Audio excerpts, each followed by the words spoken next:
सो अभी जस्ट हमने पढ़ा frequency. Frequency means number of occurrence और number of repetition of that particular entry. सबसे पहले हम इसका एक एग्जाम्पल लें तो आपको फ्रीक्वेंसी का मीनिंग क्लियर हो जाएगा. हम कुछ फैमिलीज का डेटा कलेक्ट करते हैं और पर फैमिली में कितने चिल्ड्रन हैं, ठीक है. हर फैमिली में एक या दो या तीन, चार तो आजकल होते ही नहीं, बहुत रेयर होता है क्योंकि सिबलिंग्स एक या दो से ज़्यादा आजकल होते ही नहीं है, ठीक है. But depends. तो हम 3 केस लेके चल रहे हैं कि किसी फैमिली में 1 चिल्ड्रन है, किसी में 2 हैं, किसी में 3 है, ठीक है. अब क्वेश्चन जो है according to survey, suppose we make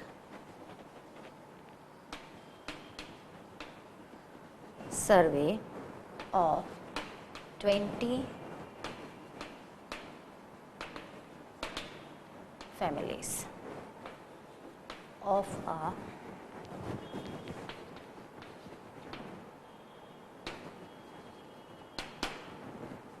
locality and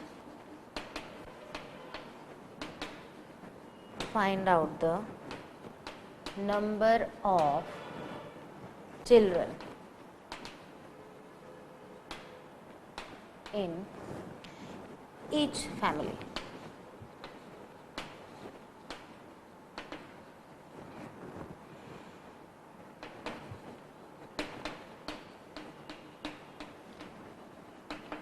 The observation B, जब ये इंफॉर्मेशन कलेक्ट करी, हर फैमिली में चिल्ड्रन कितने हैं वो जब फाइंड आउट किया तो कुछ इस तरह से रिजल्ट मिला, वो हम लिख रहे हैं, ठीक है. हमें जो डेटा मिला, फर्स्ट फैमिली में 2, सेकेंड में 2, 3, 1, 1, 2, 3, 2, 2, 1, 2, 2, 3, 1, 2, 1, 1, 3, 2, 2, राइट. अब क्वेश्चन जो है, state the frequency of each observation. Frequency को शॉर्ट में ऐसा लिख सकते हैं,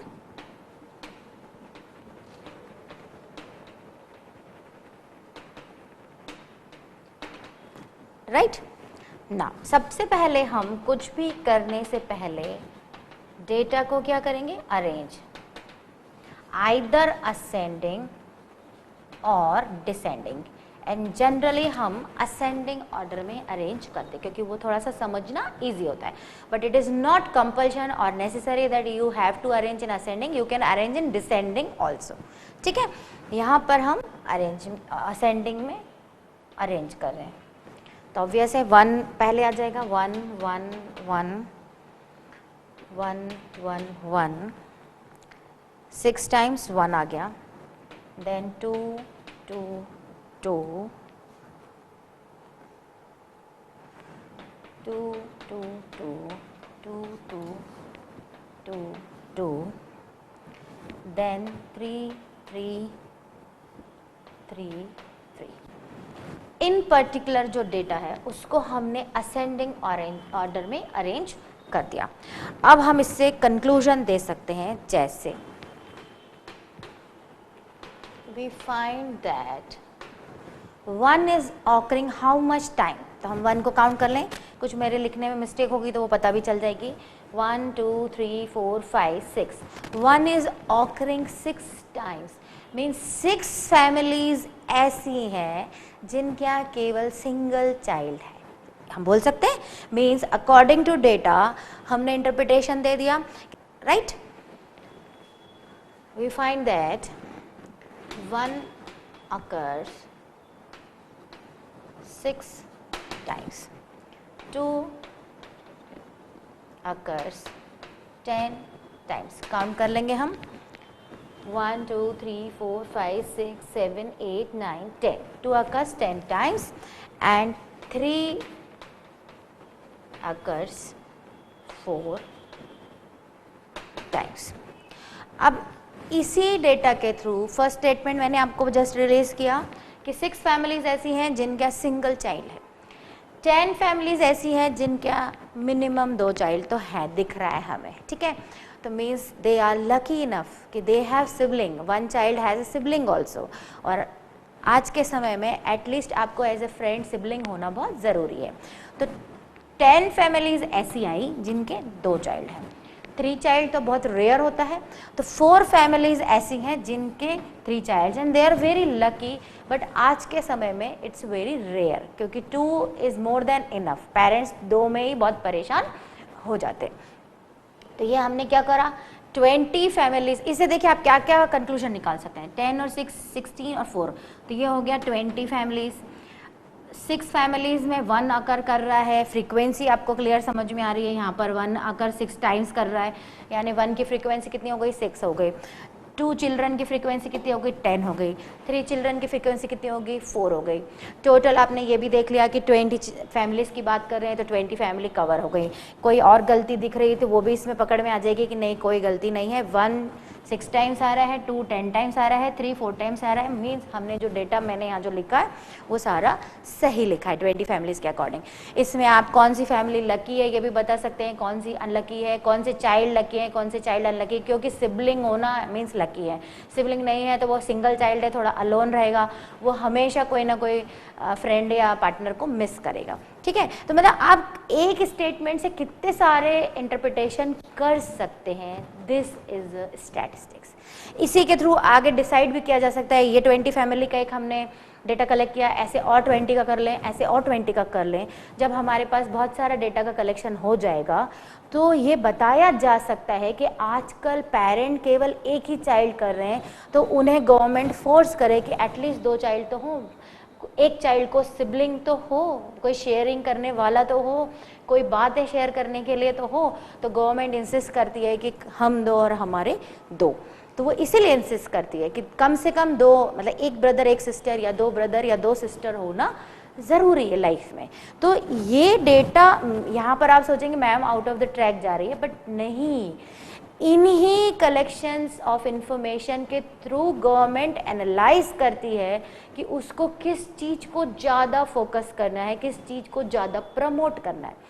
क्योंकि आजकल पेरेंटिंग में लोग एक चाइल्ड कर रहे हैं तो वो थोड़ा सा हार्मफुल है। हर चाइल्ड को कोई सिबलिंग होना बहुत ज़रूरी होता है, फॉर फ्यूचर वो बहुत ज़रूरी होता है।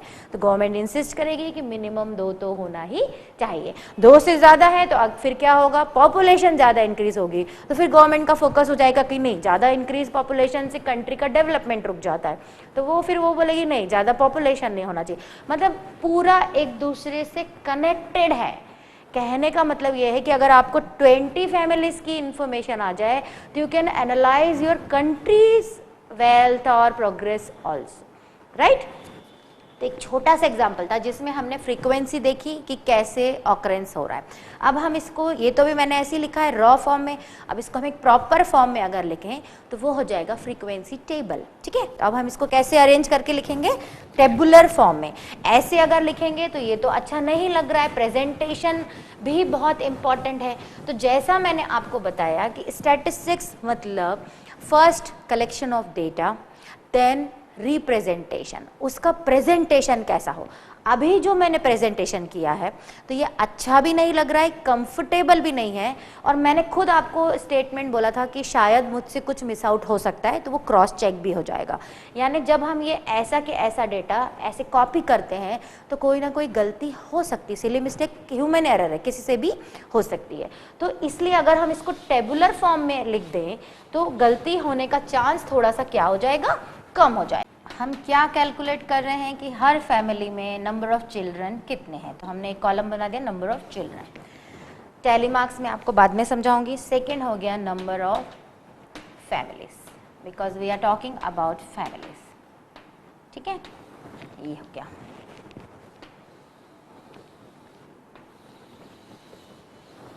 आप चाहें तो नंबर, सीरियल नंबर वगैरह देना है तो वो दे सकते हैं, ज़रूरी नहीं है।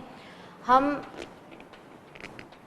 ने देखा कि किसी फैमिली में 1 चिल्ड्रन है, किसी में 2 एंड किसी में 3, तो हमने लिख दिया 1 चिल्ड्रन का जो ऑकरेंस था वो 6 टाइम्स था, मतलब 6 फैमिलीज में ओनली एक चिल्ड्रन है, चाइल्ड है, चिल्ड्रन तो है ही नहीं, एक चाइल्ड है। ठीक है, सेकेंड केस में 10 टाइम्स, मतलब there are 10 families who has 2 child. तीसरे केस में था 4 टाइम्स, 4 फैमिलीज ऐसी थी जिनके 3 चिल्ड्रन थे, तो हमने लिख दिया। यहाँ पर हमारा टोटल भी आ जाना चाहिए और हमारे ऑब्जर्वेशन 20 थे तो वो मैच भी हो जाना चाहिए।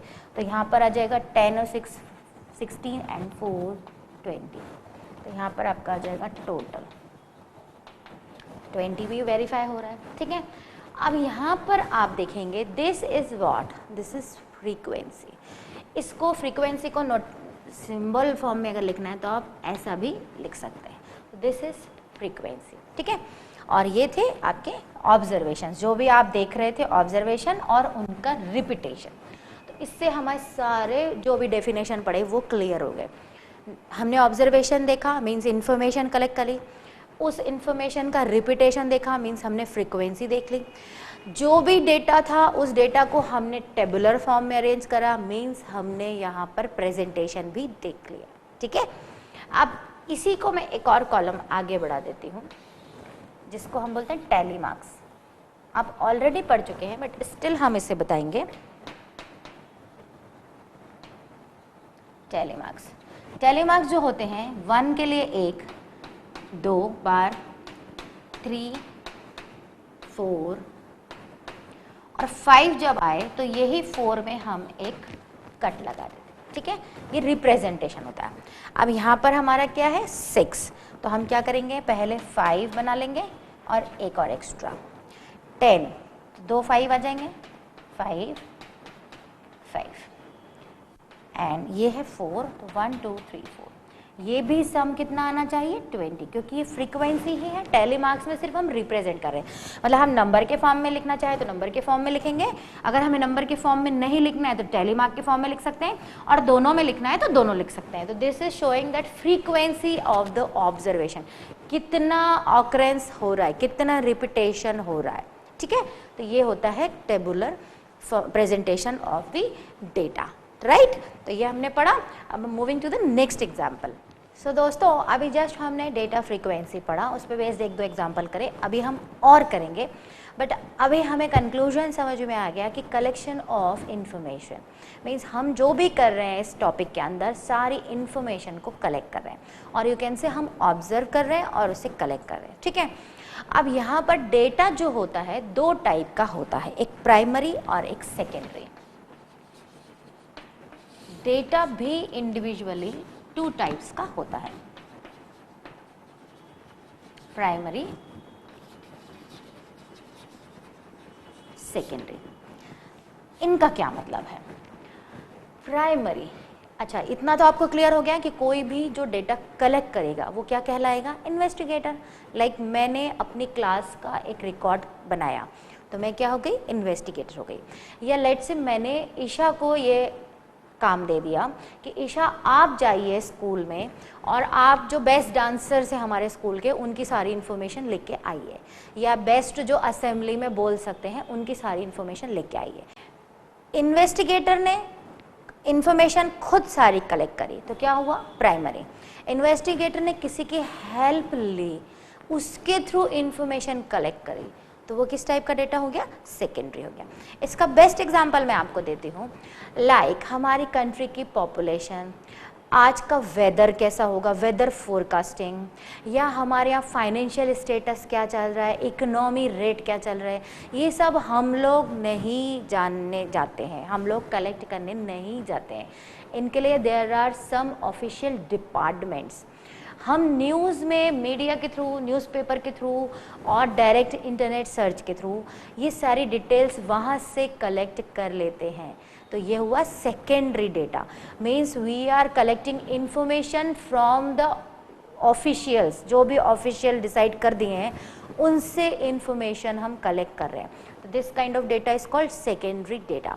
But like I am investigator और मैं खुद ही कोई चीज़ को सर्च करने निकली और मैं सारा जॉट डाउन करती जाती हूँ। लेट से मेरे को 1000 लोगों का सर्वे करना है और मैं खुद ही सर्वे कर रही हूँ, उनसे रिलेटेड सारी इन्फॉर्मेशन नोट डाउन कर रही हूँ, तो ये जो डेटा कहलाएगा वो प्राइमरी डेटा कहलाएगा, ठीक है।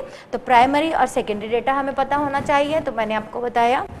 अब हम 1-2 एग्जाम्पल और करेंगे जिससे हमें डेटा का मीनिंग प्लस फ्रीक्वेंसी का मीनिंग और प्रेजेंटेशन क्लियर हो जाए। आपने प्रीवियस क्लासेस में भी ऐसे एग्जाम्पल्स देखे होंगे और मैं अभी एक और एग्जाम्पल आपको बना के बता रही हूँ। लेट्स से हमारे पास कुछ इस तरह से एक टेबल दी हुई है। कार को मैं थोड़ा सा बॉक्स के फॉर्म में बना रही हूँ, मुझे ज़्यादा अच्छी कार बनाना नहीं आती है। जुलाई, अगस्त, सितंबर, ठीक है। यहाँ पर कार्स हैं।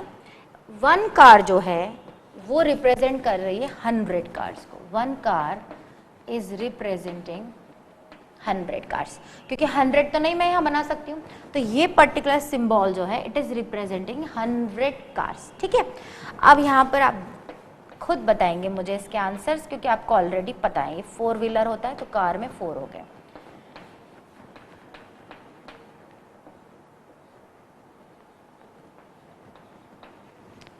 अगर मैं पूछूं जुलाई में कितनी कार्स हैं, लेट्स से प्रोडक्शन है, कार का प्रोडक्शन है, तो जुलाई में कितना कार का प्रोडक्शन हुआ, आप इसको देखते से ही आंसर दे देंगे मैम 250। कैसे? This is representing 100, this is representing 100, 100 and 100 is 200, 200 and it is half means 50, तो 250 कार का प्रोडक्शन जुलाई में हुआ। मीन्स प्रेजेंटेशन ऑफ डेटा समझाने के लिए मैंने एग्जांपल लिया कि अगर हमें ऐसा इनकम्प्लीट सा टेबल भी अगर दे दिया जाए और इतना ही अगर उसमें लिखा है, they are asking the production of the car in the particular month, तो भी you are able to give proper answer. Means data का रिप्रेजेंटेशन कितना इंपॉर्टेंट है ये मैं आपको यहाँ पर बताना चाह रही हूँ, ठीक है। अब मान लीजिए यहाँ पर पूरा फुल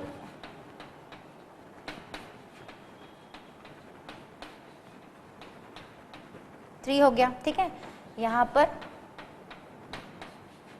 इतना दिया हुआ, तो आप आराम से इसका आंसर दे सकते हैं मैम जुलाई में 250 कार्स का प्रोडक्शन है, अगस्त में 300 कार्स का प्रोडक्शन है, सितंबर में 200 कार्स का प्रोडक्शन है। अगर मैं इसमें पूछूं सबसे हाईएस्ट प्रोडक्शन मंथ कौन सा है, तो आपका आंसर होगा अगस्त।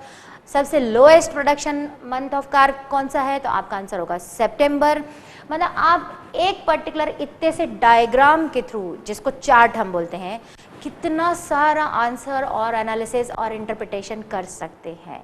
तो data is equally important, but उसका प्रेजेंटेशन भी उतना ही इम्पॉर्टेंट है जितना इम्पॉर्टेंट हमारा डेटा होता है, ठीक है। और एक एग्जांपल लेते हैं इसको समझने के लिए। अगर आपको मैंने ऐसा कोई चार्ट दे दिया, ये हो गया हॉरिजॉन्टल एक्सिस, लेट्स से ये एक्स है और ये वाई है, ओरिजिन हो गया। यहाँ पर मैंने कुछ ऐसे बार्स बनाए,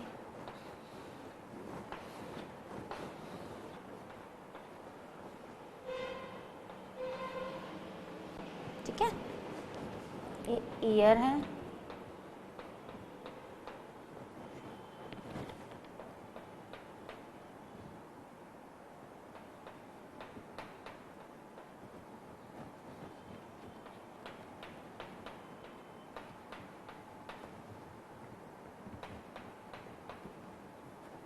इसको थोड़ा हम एक्सटेंड कर देते हैं, राइट। यहाँ पर नंबर ऑफ स्टूडेंट्स,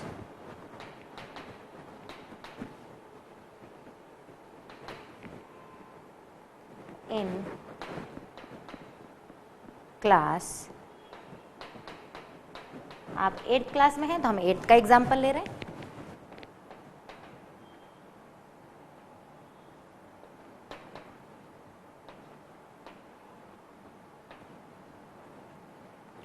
इसको मैं रब कर देती हूँ, मैं यहाँ 8th ऐसा लिख देती हूँ, ठीक है। ये हो गया 150, ये हो गया 200, 250, 300 एंड सो ऑन। और ये वाई एक्सिस था, इसको मैं यहाँ लिख देती हूँ, ठीक है। हमें कुछ भी नहीं दिया, कोई इंफॉर्मेशन नहीं, बस अगर ये प्रेजेंटेशन मीन्स ये फिगर्स दे दिए तो भी आप बता सकते हैं in the year 2003-2004 number of students in a school are 150. Particular class कौन सी बात कर रहे हैं, 8th की, तो बार बार मैं मेंशन नहीं करूँगी। 8th क्लास में 2003 से 2004 में 150 स्टूडेंट थे। अगर मैं सबसे ज़्यादा स्टूडेंट पूछूं तो 2005-2006 में 8th क्लास में सबसे ज़्यादा जेंट्री थी, 300 स्टूडेंट्स थे। ठीक है, सबसे कम बात करूं, लेट से मान लीजिए ये बात करूं 2006 से 2007 में ओनली 50 स्टूडेंट्स थे 8th क्लास में। इससे ये पता चलेगा कि स्कूल की पढ़ाई अच्छी नहीं है, स्टूडेंट्स विड्रॉ कर रहे हैं, स्टूडेंट कम हो गए। ठीक है, अगर स्टूडेंट्स बहुत ज़्यादा हो गए मींस इस ईयर स्कूल का परफॉर्मेंस बहुत अच्छा था तो स्टूडेंट्स ने काफ़ी सारे एडमिशन्स लिए और स्कूल में नंबर ऑफ़ स्टूडेंट्स इंक्रीज़ हो गए। मींस एक सिंपल सा डायग्राम प्रेजेंटेशन आपको क्या क्या सोचने पे मजबूर कर देता है, ये मैं आपको बताना चाह रही थी एग्जाम्पल्स के थ्रू। तो आपको क्लियर हो गया होगा कि इन डेटा हैंडलिंग और in statistics data is very very important word as well as the presentation of data is also very very important word. ठीक है, सो दोस्तों अभी जस्ट हमें ग्राफ दिया हुआ था, पिक्चर्स दिए हुए थे और डायग्राम दिया हुआ था और यू कैन से टेबल दी हुई थी, उसके थ्रू हमने एनालिसिस किया, बट वो टेबल ऑलरेडी अरेंज थी। अब क्या होगा अगर प्रॉपरली अरेंज टेबल ही नहीं हो तो हम सबसे पहले क्या करेंगे, जो भी डेटा है उसको प्रॉपरली अरेंज करेंगे, मींस ऑर्गेनाइज करेंगे। ठीक है, तो हम सबसे पहले एक एग्जांपल ले रहे हैं अनऑर्गेनाइज टाइप का डेटा जिसको हम ऑर्गेनाइज करेंगे। हमारा अब जो टॉपिक है ऑर्गेनाइजिंग डेटा, इसकी रिक्वायरमेंट क्यों पड़ी आपको खुद क्लियर हो जाएगा। हम कोई स्टूडेंट्स का लाइकिंग्स की बात कर रहे हैं, there are so many students और उनसे हम उनकी लाइकिंग का सब्जेक्ट पूछ रहे हैं। ऑब्वियस है, लेट्स हम 20 स्टूडेंट की बात करें तो फर्स्ट वाला कहेगा मैम मुझे साइंस सबसे ज़्यादा पसंद है, सेकेंड वाला हो सकता है कह दे मैम मुझे आर्ट्स ज़्यादा पसंद है, थर्ड कह दे मुझे मैथ्स ज़्यादा पसंद है, फोर्थ कह दे मुझे मैथ्स पसंद है, फिफ्थ भी कह दे मुझे मैथ्स पसंद है, बट सिक्स कह दे कि नहीं मैम मुझे तो कॉमर्स पसंद है। ठीक है, तो मीन्स हर पर्सन की लाइकिंग क्या होगी, अलग अलग होगी। अब ये तो अनऑर्गेनाइज टाइप हो गया, इसको हम कैसे लिखेंगे, तो पहले मैं उसे अनऑर्गेनाइज फॉर्म में लिख रही हूँ, then will form a table, right. हमने स्टूडेंट की लाइकिंग्स का डेटा कलेक्ट किया। A group of students was asked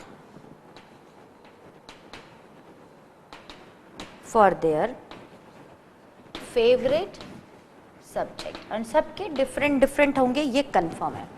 जब हमने पूछा first one said arts, maths, science,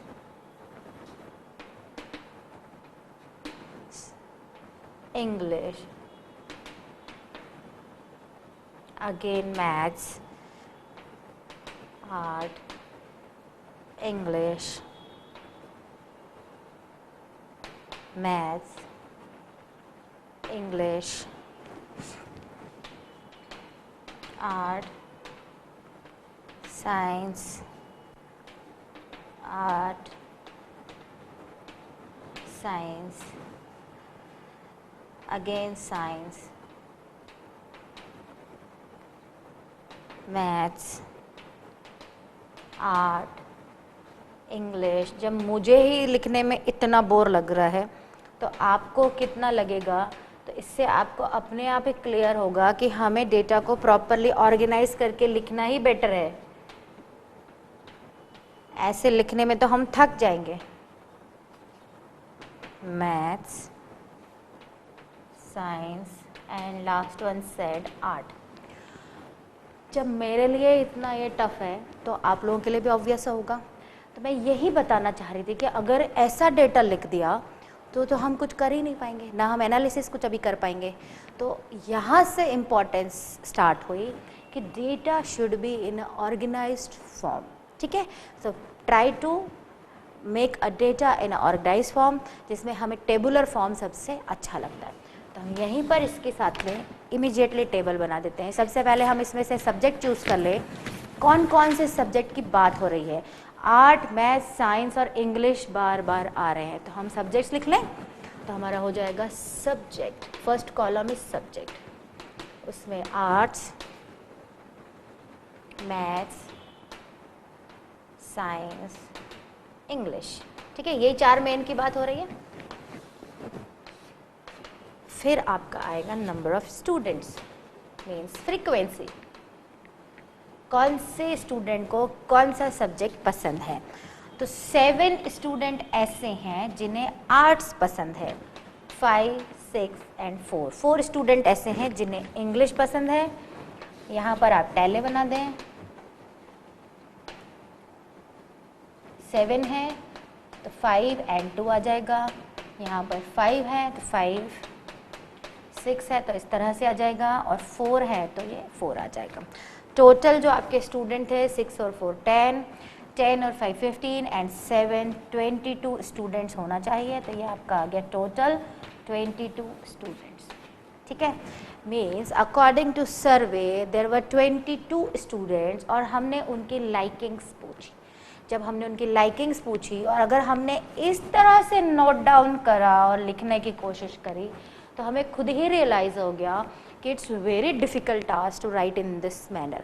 तो डेटा जो है वो ऑर्गेनाइज फॉर्म में अरेंज कैसे करेंगे, तो हम क्या करेंगे, उसमें से क्रीम जो सब्जेक्ट्स की हमने बात करी थी वो लिख लिया, और वो सब्जेक्ट्स को कितने लोग पसंद कर रहे हैं वो हमने लिख लिया, और टोटल हमने चेक कर लिया कि हमने जितने स्टूडेंट का सर्वे किया था उतने स्टूडेंट का सर्वे हुआ कि नहीं। अब आपके पास अगर ये डायरेक्ट बना होता, then you can give answer properly कि सबसे ज़्यादा पसंद करने वाले स्टूडेंट्स कौन से, मोस्ट लाइकिंग सब्जेक्ट क्या है, आर्ट्स, उसको सबसे ज़्यादा कितने लोग पसंद कर रहे हैं, 7। मोस्ट डिसलाइकिंग सब्जेक्ट क्या है, इंग्लिश, तो हमारे इंडिया में जनरली इंग्लिश वैसे भी हम बहुत ज़्यादा पसंद नहीं करते, तो इंग्लिश को सबसे कम स्टूडेंट पसंद कर रहे हैं, आर्ट्स को सबसे ज़्यादा स्टूडेंट पसंद कर रहे हैं।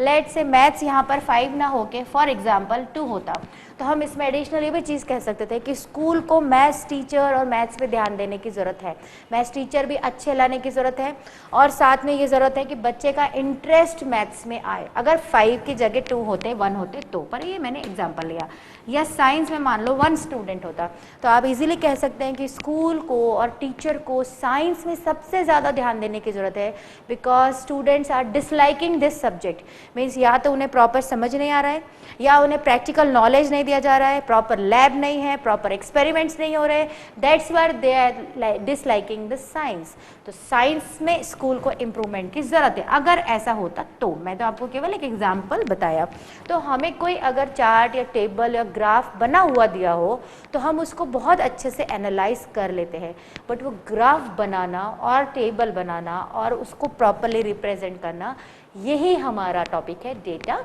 हैंडलिंग। ठीक है, सो अभी जस्ट नाउ हमने एक एग्जांपल पढ़ा जो ऑर्गेनाइजिंग डेटा पे बेस्ड था, मीन्स डेटा को प्रॉपरली ऑर्गेनाइज करना भी एक आर्ट है, टेक्निक है। ठीक है, अब हम एक एग्जांपल ले रहे हैं जिसमें बहुत सारा लार्ज डेटा है। अभी तो जब 2024 ही था तो it was very difficult task for me also कि मैं उसको कैसे लिखूँ। तो अब जो मैं एग्जाम्पल लेने जा रही हूँ, देयर आर 60 स्टूडेंट्स, तब हम क्या करेंगे, क्या हम ऐसे ही लिखते रहेंगे, नहीं, तो there should be some specific criteria. ठीक है, तो हम उस पर बेस्ड एग्जाम्पल ले रहे हैं। देयर आर 60 स्टूडेंट्स, और अभी भी ये तो छोटा ही है, बट 60 की जगह 100, 200, 400 ऐसा हो गया, तो इसलिए अब हम ये एग्जाम्पल ले रहे हैं। 60 students, marks obtain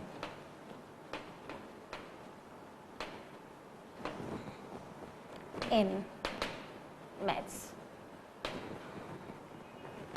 by this 60 students। ठीक है, आउट ऑफ 50 में से मार्क्स की बात करें, आउट ऑफ 50 जो डेटा दिया है वो कुछ इस तरह से 21, then 10, 30, 22, 33, so on, last is 22 and 17, because it's really very difficult, और साथ में सिली मिस्टेक्स भी हो सकती हैं अगर मैं ऐसे फॉर्म में इसको लिखूंगी तो। ठीक है, जब इस तरह से डेटा दिए हुए हों तो हमें उन्हें क्या करना चाहिए, पर्टिकुलर फॉर्म में अरेंज करना चाहिए, जिसको बोलते हैं ग्रुपिंग। ठीक है, अभी इससे पहले भी हमने देखा, हमने सब्जेक्ट का एग्जांपल लिया था कि किसी को आर्ट पसंद है, किसी को मैथ्स पसंद है, किसी को, तो हमने एक टेबुलर फॉर्म में अरेंज किया था, जिसको हम क्या बोलते हैं, फ्रीक्वेंसी टेबल। बट यहाँ पर अब हम जो अरेंज करेंगे that is grouping method, grouping करेंगे। कैसे करेंगे वो देखिए। 60 स्टूडेंट्स दिए हैं, तो क्या हम उनको कैटेगरी वाइज डिवाइड कर सकते हैं इंटरवल में? लाइक हम 10 स्टूडेंट तक की बात कर लें, फिर 10 से 20, 20 से 30, 30 से 40, 40 से 50 एंड 50 to 60, ऐसे अगर हम इंटरवल्स में डिवाइड कर दें तो हमारे लिए इसी नंबर्स को लिखना इजी हो जाएगा। ठीक है, तो सबसे पहले हम क्या करेंगे, उसको प्रॉपरली अरेंज करेंगे। तो हमने क्या बना दिया, ग्रुप्स, बिकॉज हम क्या पढ़ रहे हैं, ग्रुपिंग मेथड। हमने 0 से 10, 10 से 20, 20 से 30, 30 से 40, 50, 50 से 60। अगर 65 स्टूडेंट होते तो हम एक और इंटरवल बढ़ा देते 60 to 70, है ना, डिपेंड्स ऑन क्वेश्चन। अभी तो मैंने जस्ट आपको एक सिंपल सा क्वेश्चन लिया है, तो हमने क्या करा, ग्रुप में डिवाइड कर दिया। अब हमने वहाँ जो ये जो डेटा दिया रहेगा रॉ फॉर्म में, उससे नंबर्स देखे कि जैसे 21 है वो कितने लोगों को मिला है, तो वो 2 लोगों को मिला। ऐसे जो मार्क्स हैं वो हम देखेंगे, तो उसको हम बोलेंगे फ्रीक्वेंसी। ठीक है, फ्रीक्वेंसी। 0 से 10 में 2% है, मीन्स 2% ऐसे हैं, 2 स्टूडेंट्स ऐसे हैं जिनको 0 से 10 के बीच में मार्क्स आए, मीन्स 4 आए हैं, 9 आए हैं, 8 आए हैं, 7 आए, वट एवर, बट उनको 0 से 10 के बीच में मार्क्स आए हैं। ठीक है, 10 to 20, 10 ले लेंगे, 21, 19, 7 एंड 1। इनको अगर हम काउंट करें तो 60 आना चाहिए, because we are talking about total 60 students. ठीक है, और इसको टैली मार्क्स में बनाना है, तो यहाँ पर आप बना देंगे 2, 10, 21 है तो 5 के 4 पेयर्स आ जाएंगे, 1, 19 है, 5, 5, 5 एंड देन 4, 7 है, 5 एंड 2 एंड 1 है तो 1, एंड अगेन इनका भी टोटल कितना आना चाहिए, 60। ठीक है, अब आप खुद डिफरेंस देख सकते हैं, ऐसा डेटा लिखना और ऐसा डेटा लिखना, मुझे बताने की जरूरत ही नहीं कि विच इज बेटर, ऑब्वियस है, this is better, easy to understand. अब ये जो हमने किया, this is called grouping method. Grouping method को समझने के लिए सबसे पहले आप डेटा को ध्यान से देखेंगे, कितने उसमें लोगों की पर्सन्स की बात करें, उस हिसाब से हम क्लास इंटरवल्स का साइज रखेंगे। ठीक है, लेट्स से 25% की बात कर रहे थे, तो अब हम 0 to 10, 10 to 20 नहीं लेंगे, अदरवाइज वो तो 2 इंटरवल में ही काम खत्म हो जाएगा, है ना, और एक और आ जाएगा 20 to 30। नहीं, अगर हम 25 की बात कर रहे हैं तो हम कोशिश करेंगे 0 to 5, 5 to 10, 10 to 15, 15 to 20, 20 to 25, और लेट्स से 26 है तो हम एक और इंटरवल बढ़ा देंगे अकॉर्डिंग टू दिस। ये एक जस्ट एग्जांपल दिया मैंने आपको कि हम क्लास इंटरवल खुद से डिसाइड करेंगे, एक पर्टिकुलर साइज का डिसाइड करेंगे। लेट्स से हमने 5 का डिफरेंस लिया तो हम सारे इंटरवल्स में 5 का डिफरेंस रखेंगे, हमने 10 का रखा तो हम सारे इंटरवल में 10 का डिफरेंस रखेंगे। अब अगर आपको ये थोड़ा सा समझ में आ गया तो हम इसी को और थोड़ा डिटेल में समझेंगे कि क्या कहलाता है। मैंने लिखा है वहाँ पर 0 to 10। सबसे पहले ये जो मैंने लिखे हैं 0 to 10, 10 to 20, these are called class intervals. ठीक है, अगर मैं आपसे पूछूं क्लास इंटरवल्स तो उसका मतलब होता है 10 to 20, 20 to 30, जरूरी नहीं है 100 to 200, 200 to 300, 300 to 400, वो कुछ भी हो सकता है, बट ऐसे फॉर्म में अगर हो तो वो कहलाता है क्लास इंटरवल। ठीक है, इस क्लास इंटरवल में 2 चीज आपको नोटिसेबल दिख रही हैं, एक लेफ्ट साइड वाला और एक राइट साइड वाला। लेफ्ट वाला is called lower class limit, right वाला is called upper class limit. इनका क्या मतलब है, 0 से 10 की बात हम कर रहे हैं तो इसमें 0 सबसे लो है और 10 उस इंटरवल में सबसे हाईएस्ट है, तो 10 हाईएस्ट है इसलिए that's this is called upper, and सबसे लोएस्ट 0 है तो that is called lower class limit. इस क्लास की अगर मैं लिमिट की बात करूं तो 10 माइनस 0 मतलब कितना आएगा 10। यही मैं अगर इस क्लास की लिमिट की बात करूं तो 5 माइनस 0 मीन्स 5। अगर हमारा क्लास इंटरवल कुछ इस तरह से है 10 to 12, so this is lower class limit, this is upper class limit and difference is 2। अगर मैंने 100 to 200 बोल दिया तो 100 is a lower class limit, 200 is a upper class limit, and the difference between this is or range is 200 minus 100 means 100। ठीक है, अभी हम बहुत सारे एग्जाम्पल पढ़ेंगे क्योंकि आपके लिए नया मेथड है, बट सबसे पहले हमें समझ में आना चाहिए कि डेटा अगर ऐसा स्कैटर्ड और बहुत ज़्यादा हो, 60 है अभी तो, अगर 100 हो, 200 हो, 400 हो, तो it's really very difficult and tedious job for each and everyone. तो हम उसके लिए क्या करेंगे, ग्रुपिंग मेथड को फॉलो करेंगे। ग्रुपिंग मेथड में हम सबसे पहले ग्रुप मीन्स क्लास इंटरवल्स बनाएंगे और क्लास उस क्लास इंटरवल में क्या लाई कर रहा है, लाइक 2% जो थे वो इसमें आ रहे हैं, 10 to 20 में इतने आ रहे हैं, जो भी जरूरी नहीं कि हमेशा एक ही जैसा क्वेश्चन दिया हो मार्क्स का, कुछ भी दे सकते हैं। तो हम सबसे पहले क्लास इंटरवल बनाएंगे, क्लास इंटरवल के बाद उसकी फ्रीक्वेंसी लिखेंगे। इस तरीके से जब हम डेटा को रिप्रेजेंट करेंगे, so this is also frequency distribution but this is grouped frequency distribution. इससे पहले अभी हमने कार वाला एग्जाम्पल या जो भी एग्जाम्पल्स लिए थे वो भी फ्रीक्वेंसी डिस्ट्रीब्यूशन थे, बट वहाँ पर क्लास इंटरवल्स नहीं थे, तो वो ग्रुप्ड नहीं थे, और ये ग्रुप फ्रीक्वेंसी डिस्ट्रीब्यूशन। ठीक है।